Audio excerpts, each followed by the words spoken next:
عید والا دن تھا، حضرت فاروق اعظم رضی اللہ تعالیٰ عنہ نے نبی پاک علیہ السلام کے مصلی پہ کھڑے ہو کے لوگوں کو عید کی نماز پڑھائی، لیکن گھر جگ گئے تو اچانک آنکھوں میں آنسو آ گئے، اور وہ آئے تو وہ تیز ہو گئے آنسو، تو گھر والی کہنے لگی آپ کا ہر جگہ یہی حال ہے، آج عید کا دن ہے مسرت کا اور آج بھی آپ رونے لگے؟ آپ فرمانے لگے تو ٹھیک کہتی ہے، مجھے بھی اندازہ ہے کہ آج خوشی کا دن ہے، عید الفطر ہے، روزے گئے ہیں تو رونا نہیں چاہیے، خوشی کرنی چاہیے۔ تو کہا پھر آپ کیوں رو رہے ہیں؟ تو فرمانے لگے بس کیا کروں، دل نرم ہے، ایک بات یاد آ گئی، اس نے رلا ڈالا ہے۔ اور حضور کیا یاد آیا؟ فرمانے لگے میرے دل میں خیال آیا ہے عید تو اس کی ہے نا جو قبول ہو گیا ہے، جس کے روزے قبول ہو گئے، جس کی نمازیں قبول ہو گئی، جس کی تراویح قبول ہو گئی، جس کا اعتکاف قبول ہو گیا، جس کی بیت اللہ کی حاضری قبول ہو گئی، جس کی روضہ رسول کی حاضری قبول ہو گئی، جو قبول ہو گئی۔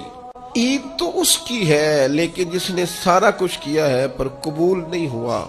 تو اس کو پھر میری طرح رونا ہی چاہیے، اس کے لیے رونا ہی تو ہے۔ وہ یارو اگر وہ کرے قبول تو بڑا کریم ہے، ورنہ حال یہ ہے کہ کچھ نمازیوں کے لیے بھی بربادی ہے، کچھ قاریوں کے لیے بھی بربادی ہے، کچھ ایسے صاحبان علم بھی ہوں گے جو صبح قیامت معاذ اللہ ثم معاذ اللہ، حضرت ابو ہریرہ فرماتے سب سے پہلا حساب ہی قاری کا، سخی کا اور شہید کا ہوگا، اور ان کی اپنی تصنع، ریاکاری اور دکھلاوے کی نیتوں کی بنیاد پر ان کے اعمال دھتکار دیے جائیں۔ دعا کرو اس کے حضور قبولیت ہو جائے،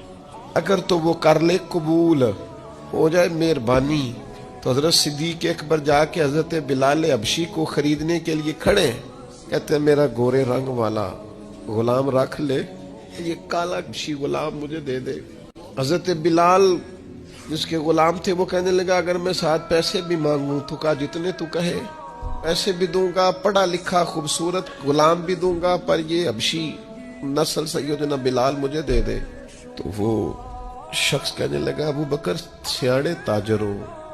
زندگی تجارت میں گزری ہے، کیسا سودا کر رہے؟ تو حضرت صدیق رو پڑے، کہنے لگے تمہیں اس حبشی کی شان کا نہیں نہ پتا، یہ قبول ہو گیا ہے، یہ قبول ہو گیا ہے، جو تو ہو گیا نا قبول، جس کی تو ہو گئی قبولیت،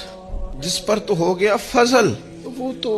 نجات پا گیا اور فلاح پا گیا، لیکن قابل بڑا تھا، قیمتی بڑا تھا، رنگ بڑا خوبصورت تھا، قد بڑا اونچا تھا،